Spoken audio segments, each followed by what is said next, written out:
Thank you to everyone who is joining us on the webinar and on our live streams on YouTube and Facebook. We will be getting started in just 60 seconds.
Thank you again to everyone who is joining us on the webinar, on Facebook, and on YouTube Live.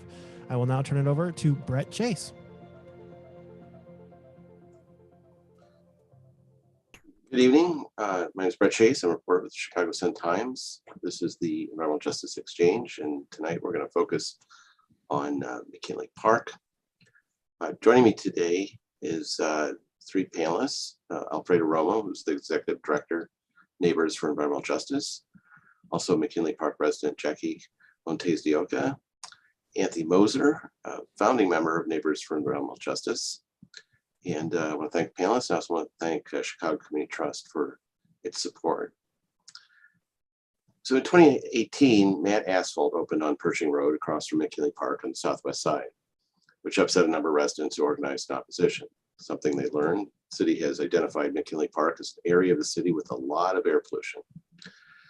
It's also an environmental justice area, which is a reference to low income and often communities of color overburdened with pollution. So Matt popped up under Rahm Emanuel's administration, but Mayor Lori Lightfoot early in her tenure expressed outrage about the situation. Her administration even came up with a idea to convince the owner to move it. However, city official just last year said the location is actually strategic as Matt is a city contractor. We have a couple clips to take a look at.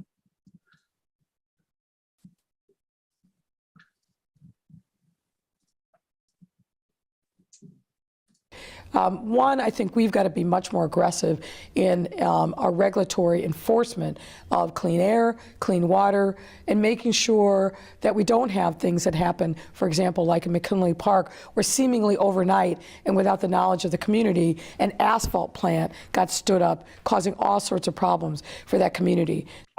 There are many other places within the city that have zoning which allows this type of use. This location was, I'll say, strategic in a sense because of the work that Matt Asphalt does on behalf of the city, which is used by the Department of Transportation in order to service city contracts and city rights of way. So clearly there seems to be a divide at City Hall, and we'll talk more about that later. But first, Alfredo, can you start us from the beginning? How did Neighbors for Environmental Justice form? Yes, well, first of all, thank you, Brett, for the invitation. It's my pleasure to be here. My name is Alfredo Romo. I am the Executive Director of Neighbors for Environmental Justice. But before I go into how Neighbors for EJ form, I'd like to give your viewers a bit of context of our org's values and what the McKinley Park community looks like. M4EJ is a community-based organization with a 501c3 status, primarily concerned with enhancing and maintaining the health and environment of McKinley Park and neighboring communities of the Southwest Side.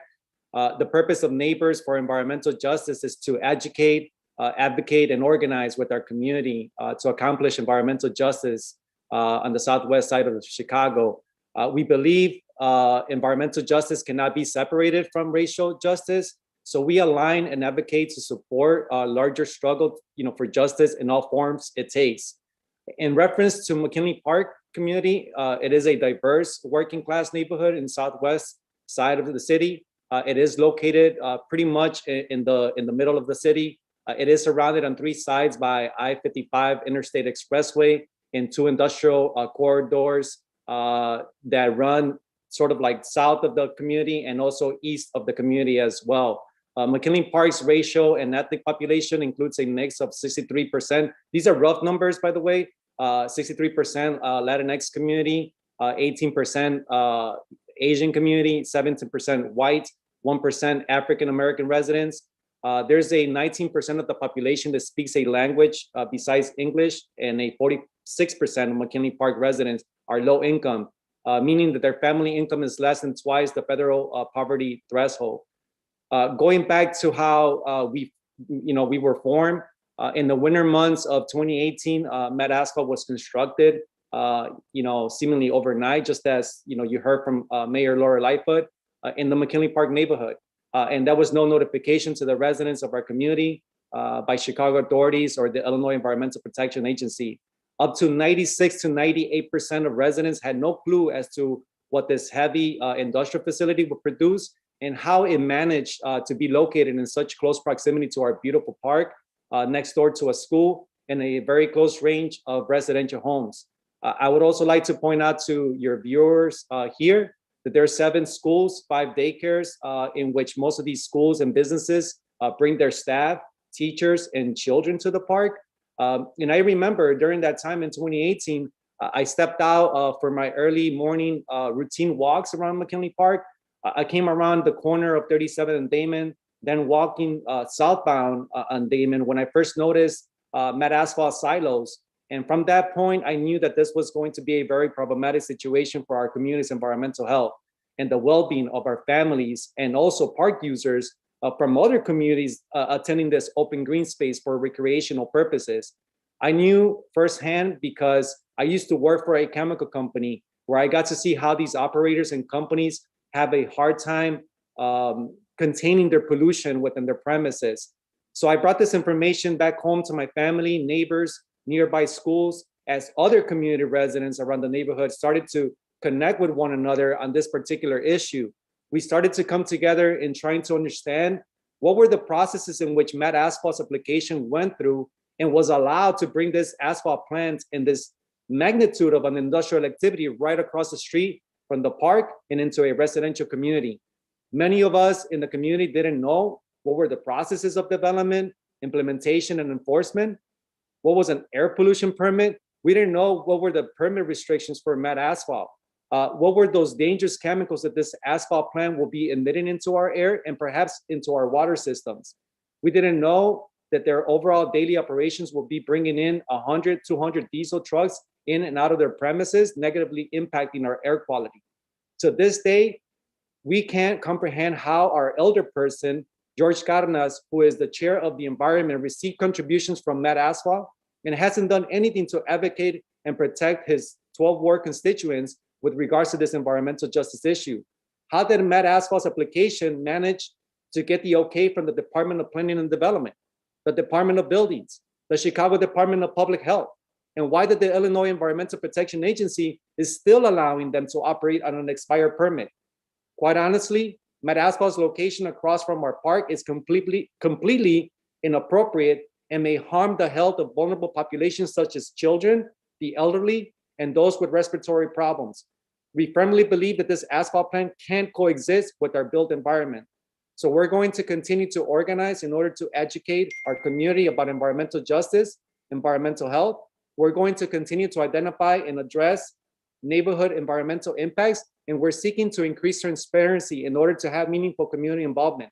We need to come together as a community and beyond across the city and state to ensure that our elected officials are held accountable around EJ and social issues.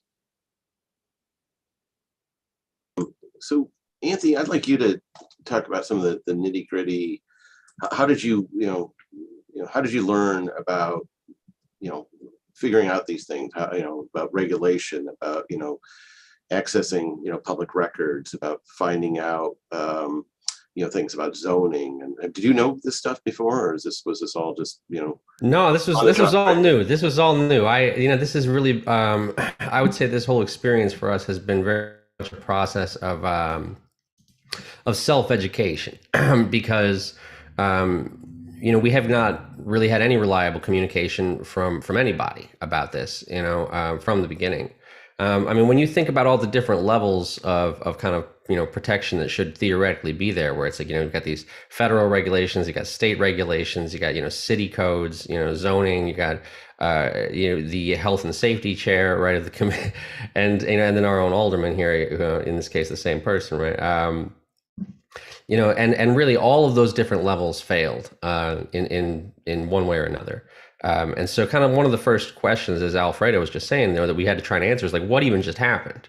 How did this happen? And so we did start doing, Freedom of Information Act requests, just public document requests where you can say like, show me what happened here. And so we started asking for emails, from the Illinois EPA. And one of the first things that we found, that was right here. Yeah, that's right. That one's he worked in the mayor's office, actually. So that's thanks, Mac. One of the first things that jumped out at us, without even really knowing a lot about the rest of this kind of process, was that as Alfredo mentioned, right, McKinley Park is an environmental justice community, and that meant that the Illinois EPA was supposed to have this kind of extra review process that says like, there's a vulnerable population here. We should take a closer look, reach out. There's supposed to be guidelines about, communication and, reaching out to people. And we found these emails where basically they were like, well, that just didn't happen. It's supposed to start an extra 90-day review period, and at like, right before the end of the 90 days, there's these emails where like, well, we dropped the ball. We have until Friday. And so, then they just, they said they sent out a letter. Nobody that we ever talked to actually confirmed getting it. And then they just issued the permit, and then the whole thing went up. And from a city level, it's really even more egregious because, our Alderman George Cardenas kind of acted like when this first happened, like he had no idea, didn't know this was coming. Oh, we were surprised as everybody else, and then, kind of keep digging deeper and finding out some of these different permit documents and some of these emails in the Department of Planning and Development that, there were times before it had even been built where, Matt's lawyers had talked to the city and they're like, we tried convincing him that maybe it should go somewhere else. And he told us that, that George Cardenas said that we should talk to, the head of planning and development, and can you set it up? So it seems pretty clear that, he was on their side of things. Now, I would say also a big part of the problem here is that there were no meaningful requirements for community engagement, right? The IEPA thing was just a policy. That's something they were supposed to do, but there wasn't like a law that said that they had to. The city policy, this was already zoned for heavy industry, right? They didn't have to get the property rezoned to say we want to set something up there. And, so there were no kind of milestones that required them to check in with the community at all. They could just come in and do it. And so that was kind of one of the first clues to us, that from the very beginning, we knew this was not just about us and this one asphalt plant across from this one park, but it's really about the systems and the patterns and the practices of the city and the state where they do this over and over and over again. And so, we're not really even just interested in solving this just for our community, but really we want to see this addressed at like a city and a state level to say, this pattern has to stop. We have to consider not just the impact of a single facility on a single neighborhood, but like how many other facilities just like it are in the same neighborhood, how many other pollution sources are all right there, adding up collectively to what we're experiencing. Mm-hmm. Yeah, the mayor has actually talked about a cumulative burden ordinance. We haven't seen it yet, but there was a lot of discussion about cumulative burden last night on a public meeting about General Iron. Let's turn to Jackie. Jackie, Matt's owners tell me that these complaints about odor, about smells, that they're, they must be coming from somewhere else, or they're just outright fake complaints. You live pretty close to the facility. Here's a bar chart that shows that Matt has some of the, well, no, by far, Matt has the most complaints, air quality complaints of any other facility in the, citywide, in 2021. So Jackie, what's it like to live, right next to this asphalt plant? Yeah, And I've definitely submit some of those complaints that shown up in that red bar. But me and my husband and now my daughter have been here since 2015. So it's been 7 years. And when we moved into McKinley Park, we fell in love with the park and the community. Definitely wanted to raise a family here.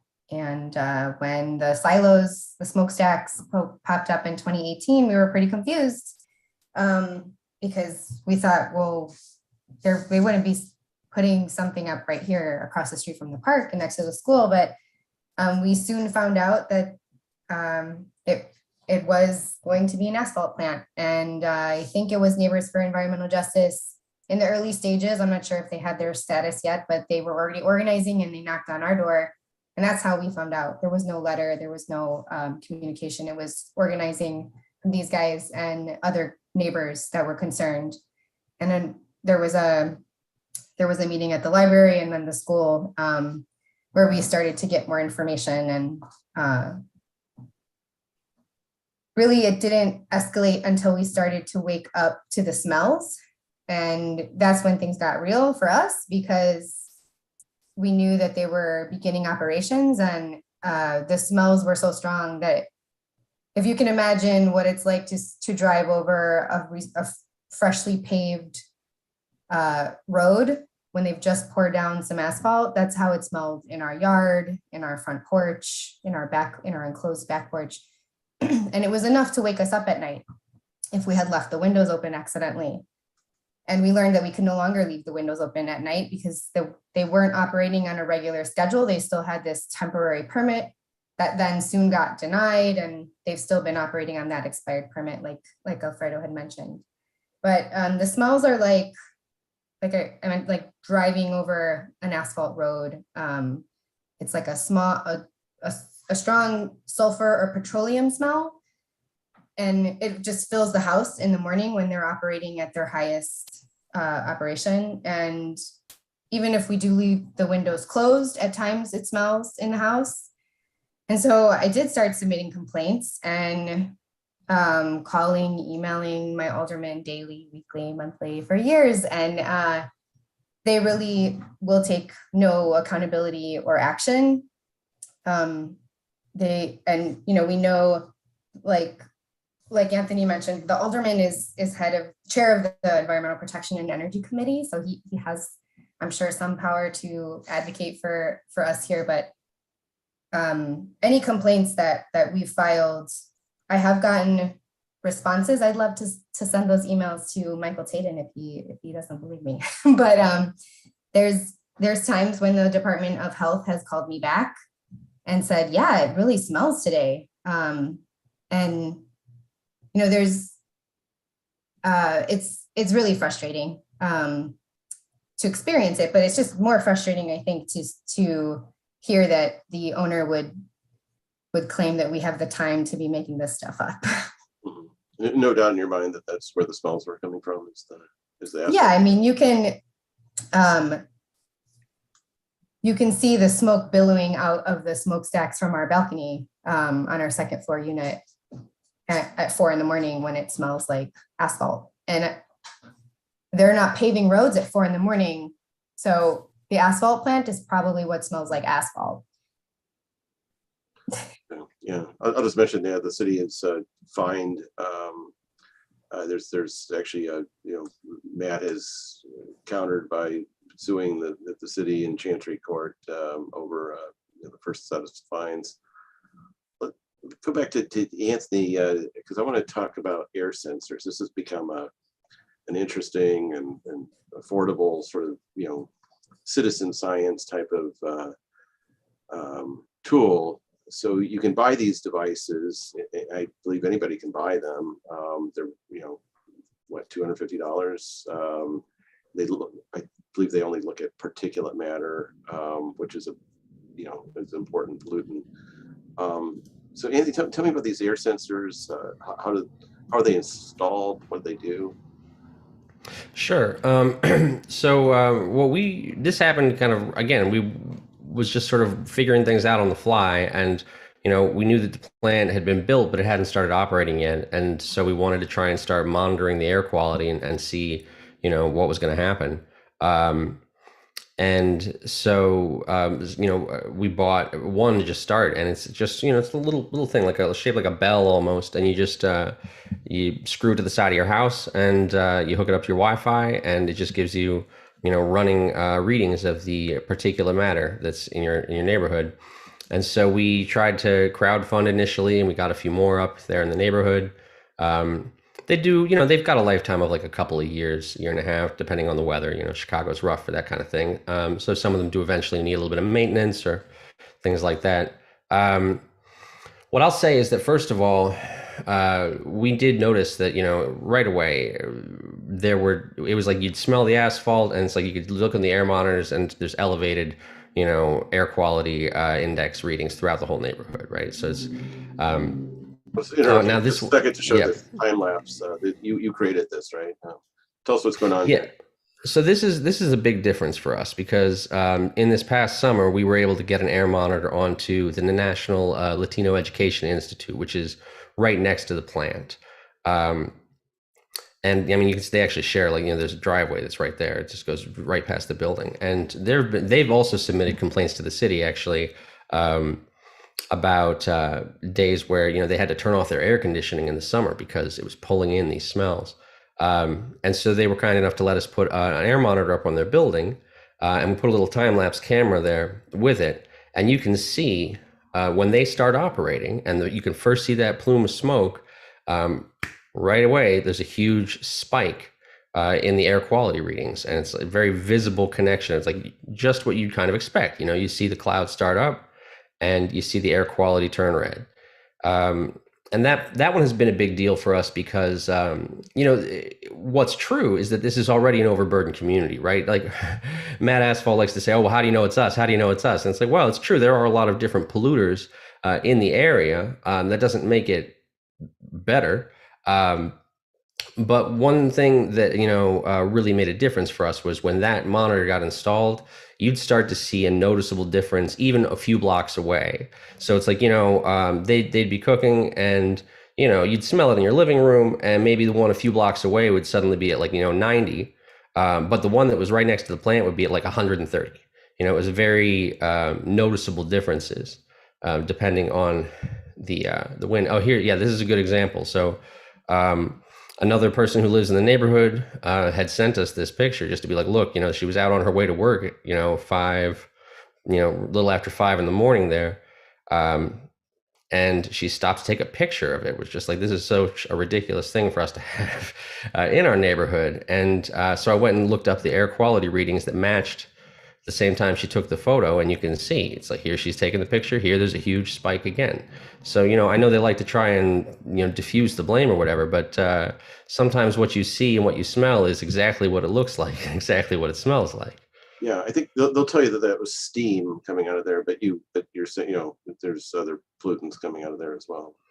Yeah, well, I mean, they also did there was a stack test on this past summer that they had they took it upon themselves to release the results before the IPA did, and even the stuff that they released shows that there are actually a lot of different pollutants being released. I mean, if it was just steam, I think they would have made even a bigger deal about it than they did. But there's all kinds of stuff that's in there. And here we have a visual of this is particulate matter 2.5, which is basically fine soot. What does this 130 reading tell us? So this is just a good example of so generally speaking, like the AQI is it's like a unitless thing. So it's basically a scale that the IEPA came up with to try and convert some of these like more scientific measurements of like the actual amount of particles, in a given space into more just like an intuitive scale of, it's like, okay, well, you don't want this to be over 100, it's like, you don't want, and they've got their kind of color coded thing to go with it. And you can see that, just like I was mentioning there, like a few blocks away, it's only 81, but like the one that's right on top of the plant is 130. You can see that it's, it's radiating out. And I would say also one thing to mention there is that the World Health Organization has actually updated their guidance about particulate matter. Like there are no safe levels of air pollution. And it's not like, oh, well, this is fine, this is healthy. It's like there are what, the IEPA will consider legal levels. But that's a very different measurement than to say that these things are actually safe. Sure. And again, you didn't have experience with the air sensors, or, you're not an environmental engineer or scientist. This is something that you learned. No, we've had to kind of figure it all out on ourselves. We've reached out to the IEPA, we've reached out to our aldermen, we've reached out to the city, and asked them to get involved and to do something about these things. It took a really long time to get the city to even show up while they were operating. People would call and complain. You can see they start at 4 a.m. They're usually done with their worst polluting by 10, 11, 12 o'clock. And so somebody would get up to go to work, and phone in a complaint at 8 a.m, and then the city would send out an inspector at 2 p.m, and they were like, well, it didn't smell that bad to me, case closed. And so it's been a real struggle, even getting them to kind of acknowledge what we're going through. Mm-hmm. Yeah, I was out in the afternoon right on the site, and I didn't smell anything, but I don't live there, so I trust you guys. So Jackie, let me ask you. You worked with environmental justice organizations before you had your own environmental justice issue. Is that right? Tell us a little bit about that. Yeah. So I'm here, representing just my experience as a resident, but I do work for an environmental organization, a nonprofit called Elevate. We work on energy and policy and programs for climate justice, climate solutions, and I've been there since 2010, and we've worked in partnership with EJ organizations for a long time, but I've also just been exposed to the efforts and campaigns that have happened over the years. When I started at Elevate, it was around the time that Alvejo and Pedro in Pilsen were working to close the Fisk and coal power plants. And that was my first real introduction sort of as an adult to the issues in my own city.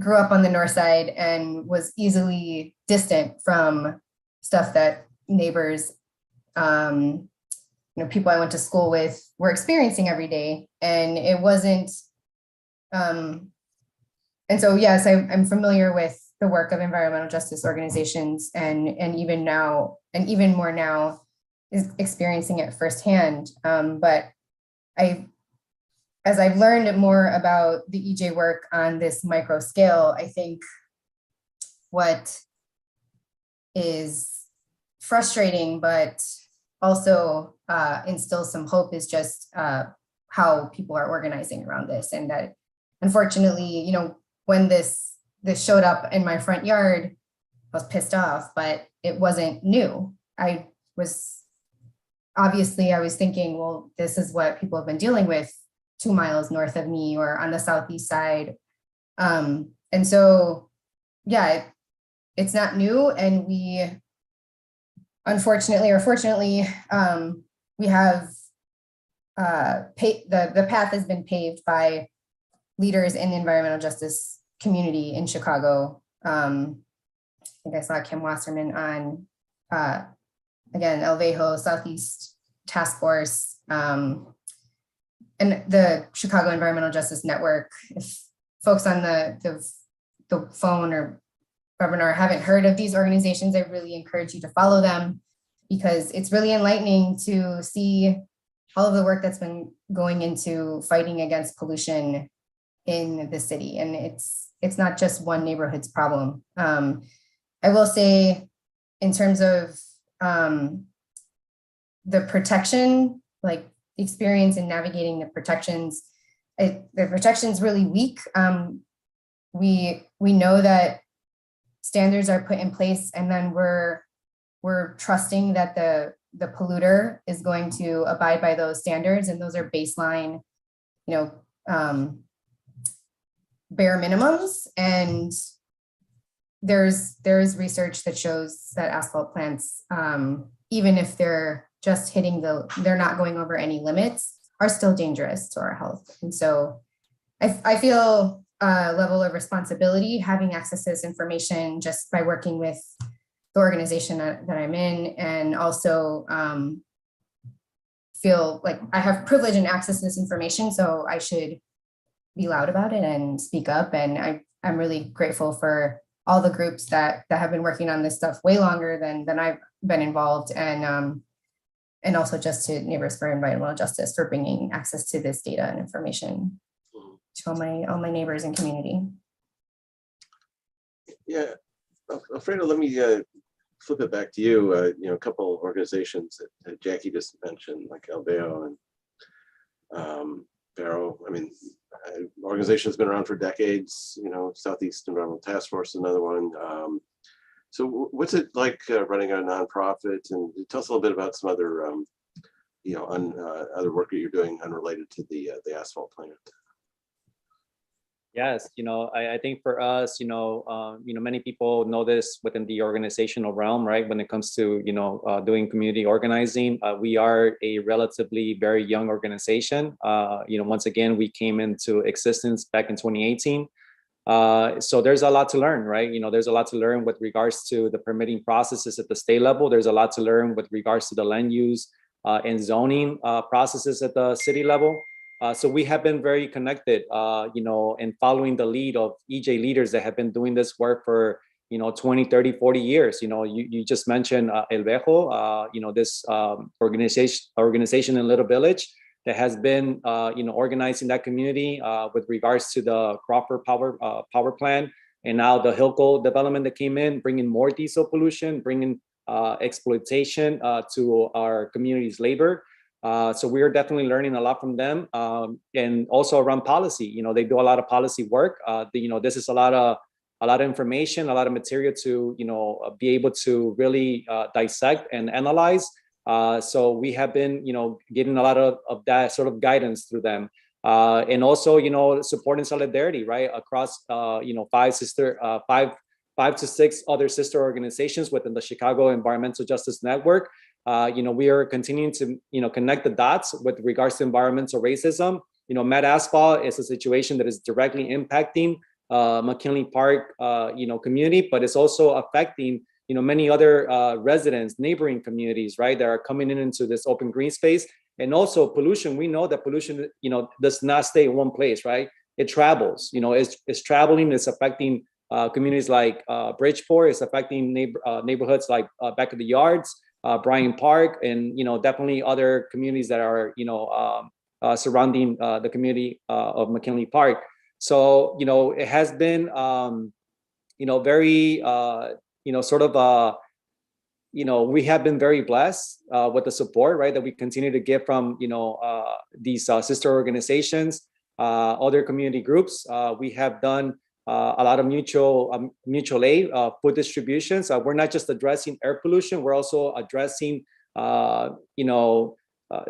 economic disadvantages. Right? These things that continue to affect these marginalized communities, and that's one of the things that I would like to sort of take it back to those complaints, that you showed.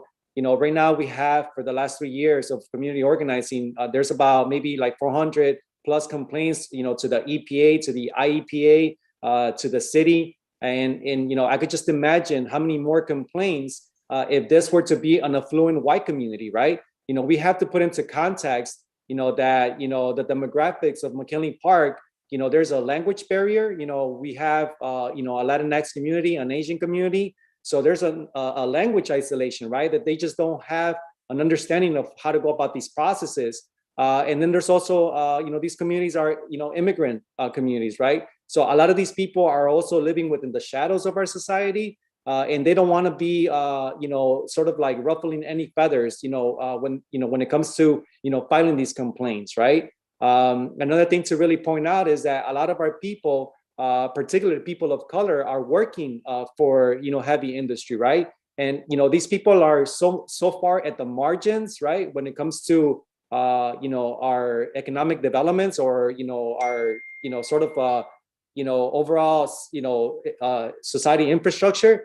So they're forced to basically to be pinned against their health, and these jobs are exploiting them and hurting them as well. So it's not easy to hear when you're basically coming across information and you see all of these kids, right, that are attending these schools, and parents are just like rushing back to work, And then little do they know that they're leaving their kids behind, and these kids are consuming all these toxic elements of not only Matt Asphalt, but other companies that are also in McKinley Park. We're also very concerned that we continue to see more warehousing coming into McKinley Park. We just, an Amazon just was constructed on 35th and Ashland. There's another Amazon that, our friends and, organizers from, Bridgeport Alliance are also addressing in Bridgeport, and many other warehouses that are popping up left and right within the south side of the city. I think that we came across, some sort of information that, with regards to like planned and existing warehouses, there's 36 in the city of Chicago, and 31 of those are in the south side of the city, right? So that continues to show you how, the city continues to redirect dirty industry into these, vulnerable communities, making Southwest and the Southeast side become like the black lungs of the city of Chicago. So as you were talking, there was a very specific question about your funding and your budget. What is it? I think your budget is something over 300,000 a year. Is that right? And just give us just a little more color on where that comes from. Is it coming from this environmental justice network, or? So our budget really is to really continue for us to sustain this work, right? It's a lot of work. So it's about building capacity. It's also sort of like sustaining our operations. And we are receiving this funding from the Chicago Frontline Funding Initiatives, which is a collaboration of funders like the Franciscan Sisters and others, supporting grassroots environmental justice organizations in the Chicago area. So, once again, it's about bringing resources to the community that are mostly impacted, that are sort of like facing the brunt of pollution, the brunt of environmental racism. So we need to figure out how to make this level of work sustainable and healthy for the long haul. This is a lot of work that we're being confronted with. So we're hoping to continue to receive the generosity and the support and the funding that we need in order for us to continue to do this work going forward. I think, Brett, another thing to add to this is that we also receive some food from the U.S.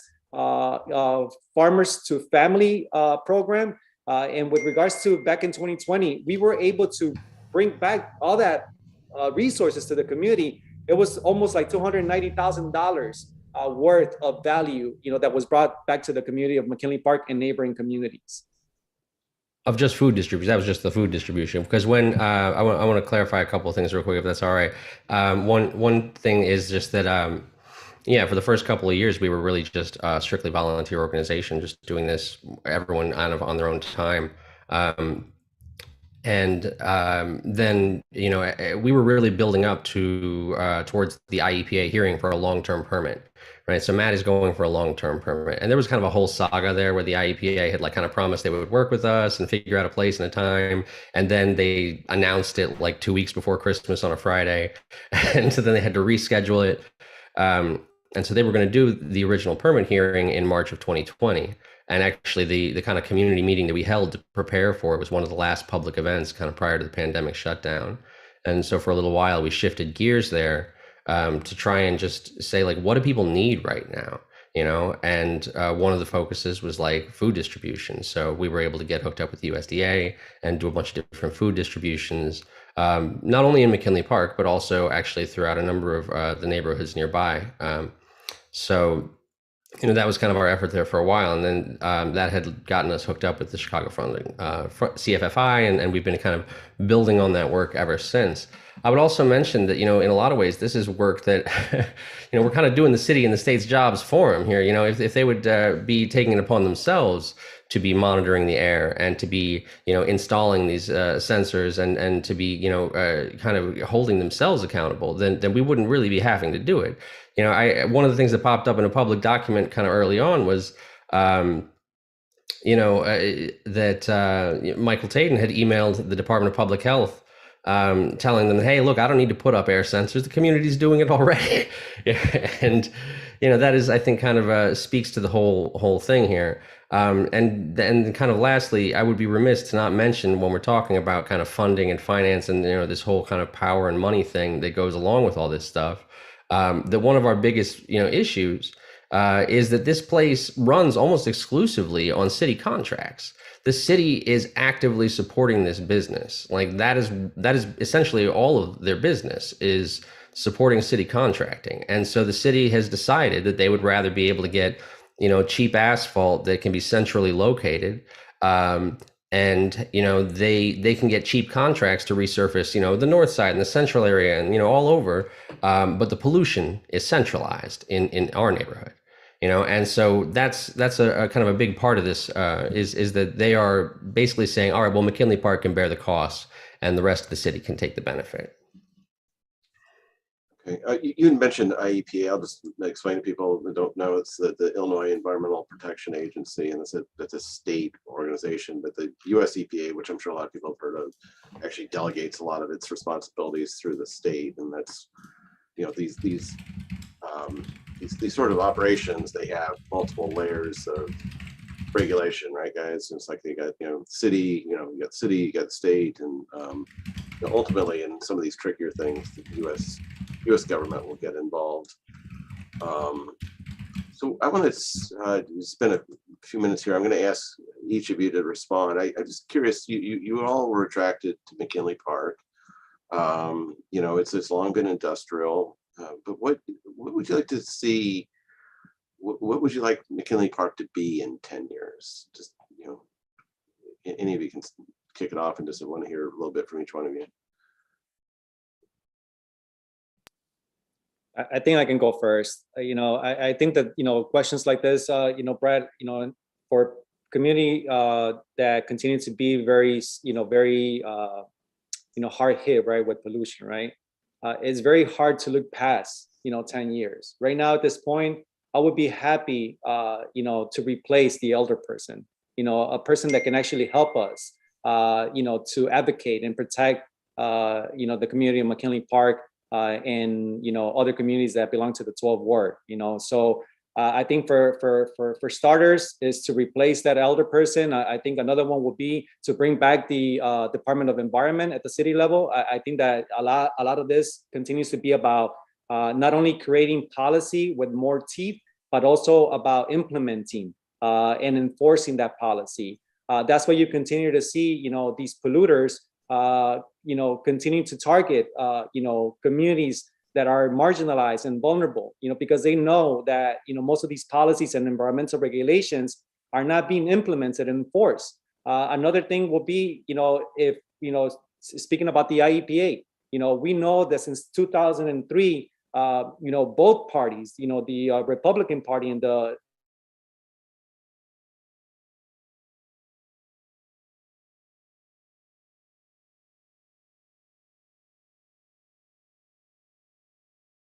Democratic Party Hello? have been defunding the state, EPA funding. We would like to see more funding within these, entities that are supposed to protect us, and the city departments that are supposed to be also, upholding these people accountable for their permit restrictions. Jackie, you want to take a crack at this? Yeah, if someone mentioned, I forget which one of you guys mentioned that McKinley is the center of the city, and so just a couple blocks away from us that live here, 37th and Henry is the center of the city, and it's convenient, yes, for an asphalt plant to be located here to save money, but it's at our expense. And so I really hope that in 5 years and 10 years that's not the case, and that the city is not continuing to choose profit over its residents, that I'm not paying tax dollars towards polluting my own air. And that I hope that this organizing continues to prosper, and that this network only strengthens. I really have a lot of admiration for the people working on these issues, because they're fighting for my neighbors, we're fighting for our families, but it's also for the setting a precedent for the rest of the city. So, if this asphalt plant goes away, which I hope that in 10 years it's not here anymore, it's not in our neighboring communities, it's not anywhere near a residential area in this city or state. And that's McKinley Park, along with Little Village and the Southeast side and other areas across the country are, the issues are a model approach for this not being the status quo, this not being something we have to settle for, and that our neighborhood is a center for clean jobs and clean air instead of a center for making a buck. Okay. Anthony, your thoughts? Yeah. So I guess I got a couple of them. For starters, I would hope that the people who have been here for a long time in this community are still here, because a lot of folks have been getting pushed out. And development doesn't focus on trying to make it possible for people to stay here. I think another thing that's important is not just that we stop bringing new sources of pollution into these neighborhoods, right? But that we can start to remediate some of the harm that's already been done. There are people who've been living with this, for decades, and there is already a cumulative impact on their health and their well-being. And what do we need to do, to support the people who've already been experiencing this stuff, right? And then kind of beyond that, I guess, I think we haven't really touched on this much in this conversation so far, right? But there's this kind of larger climate context to this whole thing, which is like that we, as a society, like we need to start moving away from the fossil fuels. We need to start finding other ways to get around and move things around. And that's not like a policy decision, really. Like that's like we'll do this or our environment will destroy us, like we have to do these things, right? And so that also means like more equitable transportation options, right? If there's more buses running and people have easy ways to get around, if they have protected bike lanes that they feel safe biking through the neighborhood, that's fewer cars on the road, right? Fewer cars on the road means less damage to the road, means you have less need to be repairing these things, right? There's this whole collective city infrastructure around supporting cars and supporting, fossil fuels.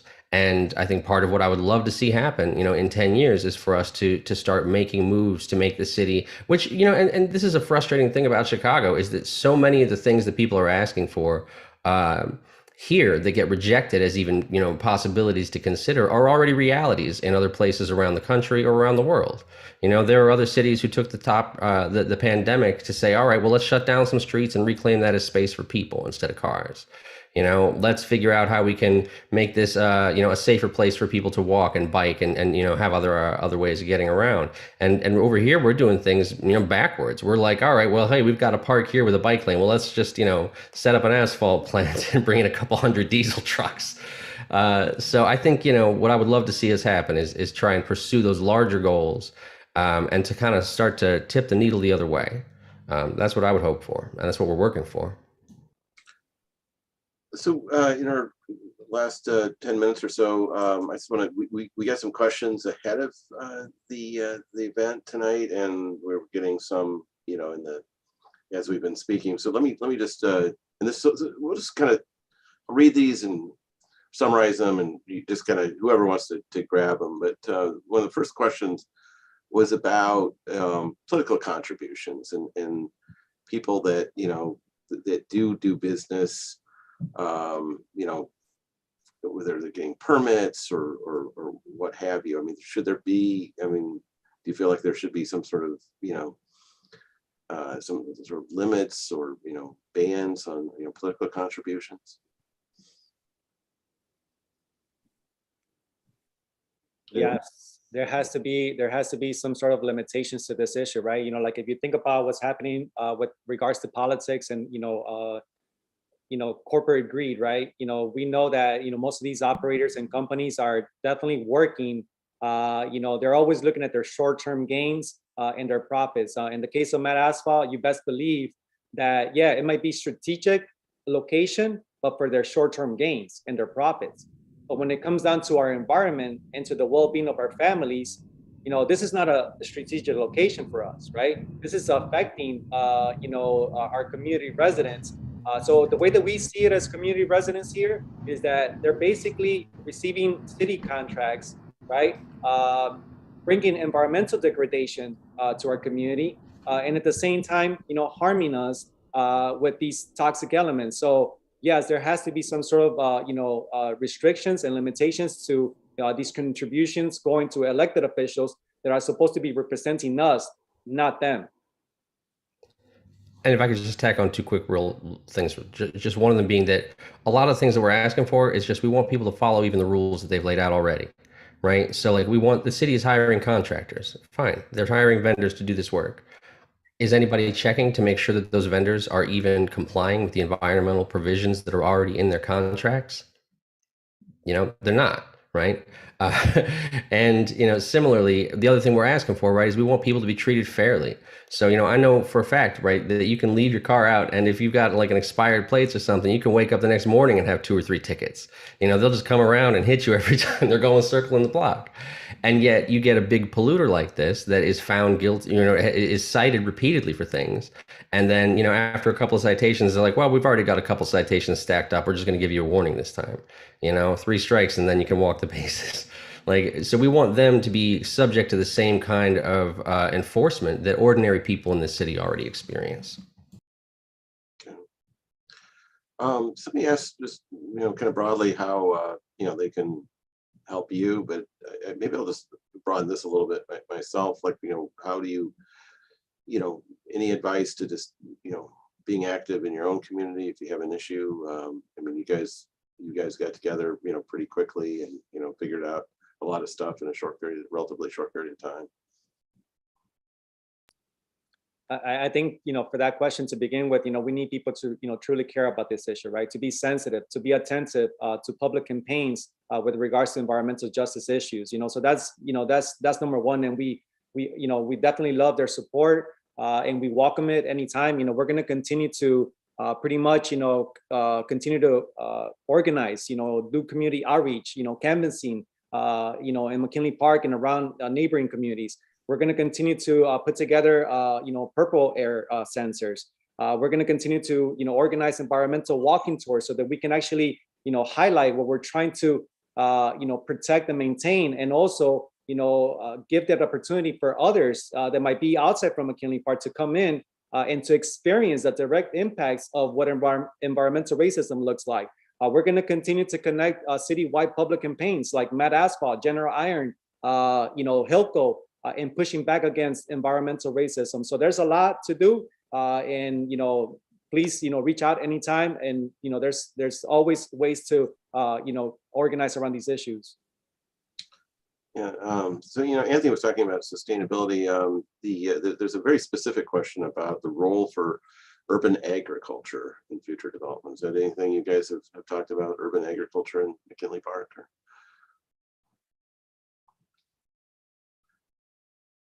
No. This is that's we've worked we've partnered with a couple of urban farms to do some food distribution stuff, but it hasn't really been like a central part of our organizing, and so it's not something I'm like super qualified to speak about. But I will say, I guess, that we support having people be able to be connected to their food and to have things that are like environmentally friendly and are in their own neighborhoods. So those that's the right trend to us. I don't speak to the specifics about policy, but those things we like. Yeah, we didn't talk about the possible repurposing of some of those big buildings, like on Pershing. There's opportunities for different types of things, bringing retail and restaurants, things like that. I think when it comes to the CMDs, I think that's what you're referring to. This is the I'm sorry, what is it? The Central Manufacturing District. These are sort of like 19 red big buildings along Pershing Road. Most of these buildings have been relatively dormant for many years. So when you talk about revitalizing our community, we do welcome that, right? We do need to bring, economic opportunities for our community. but we are definitely questioning the mixed development that is coming in, right? One thing is to bring an affordable housing, which we do support, but not next door to a Matt Asphalt facility, right? Another thing is that we do welcome, revitalizing small businesses on 35th Street, but now you have all of this trucking activity happening on 35th Street because of all of these warehouses and other sites that continue to bring more diesel pollution into our community. So we need to understand, like, what is it that you really want to bring into our community, right? What sort of economic developments? And not every economic development is, quote unquote, economic development. Some can be very toxic developments as well. So we need to be very careful about that. And I would actually also add one last thing, which is just that it's not even about what they want to bring into our community, right? I think kind of the whole point is like, why shouldn't the community be centrally and primarily engaged in like, what do we want this community to look like? What do the people who live here want it to be? Because the way that Chicago does development, a lot of times it's like they figure it all out behind closed doors, and like you get the rich people and the powerful people, and they, make a deal together, and then they come out and they check off a box called community engagement if you get that much, and what we need to have is a real transparent and accountable and equitable development process that starts by engaging the people who live there in a genuine way, and not just like we're going to check a box and say we did this. Another thing that I would like to just like quickly point out to that is that, the city of Chicago also has about 24, 26 industrial corridors across the city of Chicago, right? And most of these corridors in the north side, they're being modernized. So what's happening with all of that manufacturing? What's happening with all of those, heavy, facilities? The thing that we're noticing is that they're basically redirecting that into the southwest and southeast side, and it needs to stop. These communities are already overburdened with pollution. They already have cumulative impacts, and this is what we're trying to, make the case to the IEPA and to the city, to the city of Chicago, that they need to protect these communities. They're definitely very vulnerable. Yeah, I'll just add that that's central to the general iron debate. A quick question. I think I know the answer to this, but somebody's just asking about, how often you're testing the air. I think it's 24 hours, right? I mean, you're always testing the air with the monitors. Is that right? The air monitoring is continuous. Yeah, we've been trying to get more of them installed, both around our neighborhood. We actually also worked with Microsoft to get some more installed, around bus stations in the area, and we're actually still meeting and talking with other folks to look at different kinds of sensors to capture more than just the particulate matter, but also some of the other kinds of pollutants that are being emitted, not just by Matt Asphalt, but also by, like Innova, Griffith Foods there, whatever, Wheat and Tube. There's a lot of them in the area, and, we're definitely trying to monitor the air more broadly. I mean, again, we'd love it if the city would do it. We'd love it if the state would do it, but they haven't stepped up. And so we're trying to do it ourselves. Mm-hmm. Those monitors held up with all the, bad weather? Yeah, they're pretty robust. Like I said, the purple air ones, they may have to be replaced after a couple of years. But they do pretty well. Mm-hmm. There's a question here. It talks about monitoring local hospitals or clinics about, serious lung illnesses. I mean, I maybe I'll just kind of expand on that. And like, do you work with healthcare providers, health professionals? I know that like UIC's public health faculty have been very, involved with environmental justice issues. I'm just curious if you are in contact with, health providers on any of your, your issues. So I think that Neighbors for Environmental Justice is becoming a trustworthy organization, a reliable source. So we're now starting to see that, schools, local schools, universities, health clinics are starting to, reach out to us. We're not there yet. We haven't done any sort of like direct collaboration with, health experts other than, maybe putting together a public event. But, we're definitely interested in making that collaboration going forward. Okay, let me scan the questions that came in to see if there's anything else we missed. I will say that while we haven't done any particular research around like hospital admissions necessarily, there has been other research done like nationally around the consequences of living near air pollution and the consequences of living near, you know, toxic release sites. And so it's not like we have to pin it on Matt Asphalt specifically or any particular facility in the area to know what these things do to people. Like we know what these things do to people. And that's why it needs to be addressed. Mhm. Okay, maybe finally, someone asked if about research projects and proposed rules at the city level. Are you aware of any City of Chicago efforts that you think will, you know, make some changes in some of the areas we're talking about? I mean, I know the air ordinance passed last year. You know, I mentioned the cumulative burden. Anything else that you would contact with city health officials or anybody at City Hall? Angela Tovar, the top sustainability officer. There is definitely talks around, bringing in a sort of like cumulative ordinance to this issue, right? Like to, once again, to bring more teeth into these policies and to these ordinances across the city. But I will say this, we still have environmental barriers, right? I think about 3 people that have been sort of like pushing against, these efforts. George Cardenas is definitely one of them. Patrick Thompson Daly is another one, and Susan Garza from the Southeast side as well. So, it's like this, push and shove, that is happening here. But, we're hoping that we can eventually continue to, connect to these other organizations to bring more substance to this work as well. One last thing I just say is just as kind of like as a rule of thumb that I use for evaluating city policy when they're trying to do, pitch something as like exciting reform, is I just ask myself like, okay, well, would this have stopped Hilco? Would this have stopped General Iron? Would this have stopped Matt Asphalt? And if the answer is no across the board, then it's probably not a meaningful change. Okay, thank you. One last question for me, I guess, was Matt Asphalt invited to speak to the panel, and I'll tell you, that these are community forums. I explained that to Mike Taden, and I have an open dialogue with him. Always call him on these stories that we write about issues. But this is a community forum tonight, and I want to thank you guys for joining us, and thank you, Chicago Community Trust. And if you want to support local journalism, please, support the Chicago Sun-Times. You can subscribe to our newspaper. You can get a digital account, and that's it. We'll have another one of these soon. Thank you very much. Thank you, Brett. Thanks. Thank you, Brett. Take care. Bye.